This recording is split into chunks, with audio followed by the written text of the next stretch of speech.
देखिए स्टूडेंट्स, जब सिराजुद्दौला बंगाल का नवाब बना तो किस तरीके से अंग्रेज़ों ने साजिश करके उसको हटा दिया। यहाँ तक कि उसकी प्लासी के युद्ध के बाद उसकी हत्या भी कर दी गई और सिराजुद्दौला मारा गया। और इस तरीके से बंगाल पर किस तरीके से अंग्रेज़ों ने अधिकार कर लिया था, इसकी एक स्टोरी है, इसको भी देख लेते हैं। सिराजुद्दौला नवाब बना था 1756 और 1757 तक रहा। सिराजुद्दौला अलीवर्दी खां के बाद नवाब बना था। तो अलीवर्दी खां के बाद नवाब बनने के बाद अलीवर्दी खान ने हालांकि रोकने का प्रयास किया था अंग्रेज़ों को, लेकिन वो रुक नहीं पाए। तो आगे देखते हैं क्या क्या होता है। उसका विरोध किस किस ने किया, कैसे उसके साथ हुआ। तो सिराजुद्दौला का सबसे पहले विरोध किया था नवाब शौकत जंग ने, जो उसका चचेरा भाई था, और उसकी मौसी घसेटी बेगम ने उसका विरोध किया था सिराजुद्दौला का नवाब बनने का। तो सेनापति मीर जाफ़र ने इसका विरोध किया था। सेनापति मीर जाफ़र अलीवर्दी खां का एक बहनोई था और ये काफ़ी प्रभावशाली था मीर जाफ़र। तो इन्होंने ये नहीं चाहते थे कि सिराजुद्दौला बंगाल का नवाब बने। तो 1756 में मनिहारी के युद्ध में पूर्णिया के शौकत जंग को पराजित कर उसकी हत्या कर दी गई। तो सिराज ने अपने एक शत्रु को, अपने एक दुश्मन को यहाँ हटा दिया, शौकत जंग को। सिराज ने अपनी मौसी घसेटी बेगम को बंदी बना लिया व मीर जाफ़र की जगह मीर मदान को सेनापति नियुक्त कर दिया। तो मीर जाफ़र तो इसलिए ही परेशान था सिराजुद्दौला से कि उसने उसको हटा दिया है, तो मीर मदान को सेनापति बना दिया था। जो विरोध कर रही थी मौसी घसेटी बेगम, उसको भी बंदी बना लिया गया। तो सिराजुद्दौला ने धीरे धीरे अपने दुश्मनों को इस तरीके से हटाया। और दूसरा, फ़र्रुखसिया द्वारा कुछ दस्तक दिए गए थे अंग्रेज़ों को, कुछ परमिट दी गई थी कि वो व्यापार करें, लेकिन वो निजी व्यापार में उसका दुरुपयोग कर रहे थे। भारतीय नवाब को, बंगाल के नवाब को कुछ भी राजस्व नहीं मिल रहा था। तो उसने विरोध किया, सिराजुद्दौला ने परमिट जो दे रहे थे अंग्रेज़, उसका विरोध किया। तो अंग्रेज़ों ने उसके खिलाफ षड्यंत्र रचना स्टार्ट कर दिया था। किसके खिलाफ? सिराजुद्दौला के खिलाफ।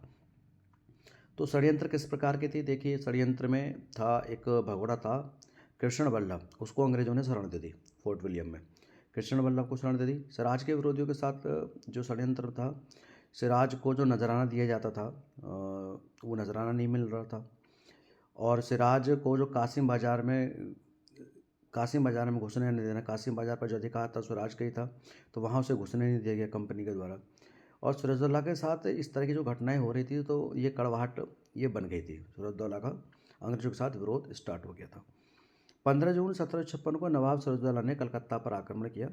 15 जून 1756 को, ठीक है। कलकत्ता के गवर्नर रोजर ड्रैक ने फुल्टा टापू पर शरण ली, क्योंकि उसको भागना पड़ा। कलकत्ता में जो अंग्रेज गवर्नर था, इसको भागना पड़ा। सिराजुद्दौला ने हमला किया था, इसने एक जाकर के टापू पर शरण ली थी ड्रैक ने। सिराजुद्दौला ने कलकत्ता का नाम अलीनगर रख दिया। ध्यान रखना, सिराजुद्दौला ने कलकत्ता का नाम क्या रखा था? अलीनगर रख दिया। और मानिक चंद को किले का प्रभारी बना दिया। और किले का प्रभारी किससे बनाया? मानिक चंद। ये खुद देशद्रोही था, ये खुद अंग्रेजों से मिल गया था मानिक चंद। तो आगे अगले पेज की ओर बढ़ता है अभी।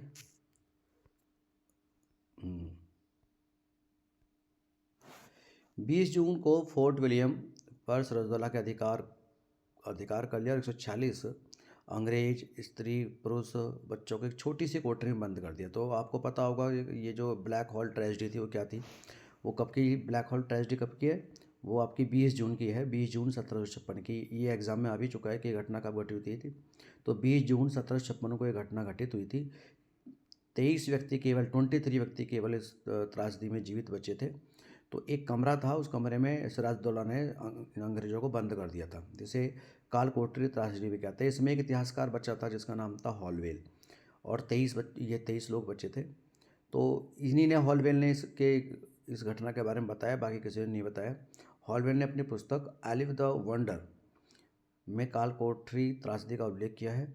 जिस तरीके से फिर ये व्यवहार किया था सिराजुद्दौला ने, अंग्रेज इससे और भी ज़्यादा चिढ़े हुए बैठे थे। अक्टूबर 1756 में कंपनी ने मद्रास से रॉबर्ट क्लाइव के नेतृत्व में एक सैन्य अभियान कलकत्ता भेजा, जिसमें एडमिरल वाटसन क्लाइव का सहायक था। क्लाइव ने पुनः कलकत्ता पर अधिकार कर लिया। नवाब के प्रभारी अधिकारी मानिक चंद ने घूस लेकर कलकत्ता को अंग्रेजों को सौंप दिया। मैंने आपको पहले ही बता दिया था, जो मानिक चंद था खुद अंग्रेजों से मिला हुआ था। इसने क्लाइव से रिश्वत ली और ये अंग्रेजों से जाकर के मिल गया। अलीनगर की संधि 9 फरवरी 1757 को होती है कंपनी और सिराज के बीच। देखिए, ये भी एग्जाम में आ चुका है कि अलीनगर की संधि कब हुई? 9 फरवरी 1757 को हुई। किसके बीच? कंपनी और सिराज के बीच हुई थी, ठीक है। तो ये आपको संधि याद रखनी है। अंग्रेज फैक्ट्री को वापस करते हुए 3 लाख रुपये युद्ध हर्जाना भी इसको देना पड़ा था। किसे? सिराजुद्दौला को 3 लाख रुपये का युद्ध हर्जाना भी दिया। अंग्रेजों को कलकत्ता की किलेबंदी करने व सिक्के ढालने का अधिकार भी मिल गया, जिसका पहले से ही विरोध किया जा रहा था। अलीवर्दी खान ने भी इसका विरोध किया था, भी आप एक व्यापारी हैं, किलेबंदी करने की आपको क्या ज़रूरत है। लेकिन वही अधिकार अंग्रेजों ने पा लिया, किससे, सिराजुद्दौला से युद्ध करके, उसको हरा करके। क्योंकि कुछ देशद्रोही थे भारतीय जो अंग्रेजों का साथ दे रहे थे, उस वजह से भी ये लोग जीत रहे थे।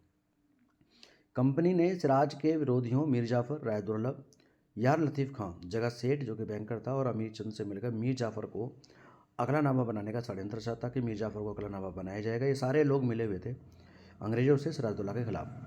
अमीर चंद ने षड्यंत्रकारों में कंपनी का बदला 1757 में गुप्त समझौता किया था। यानी गुप्त समझौता जो किया था, इस षड्यंत्र का जो मास्टरमाइंड था वो कौन था, वो कौन था, अमीर चंद था।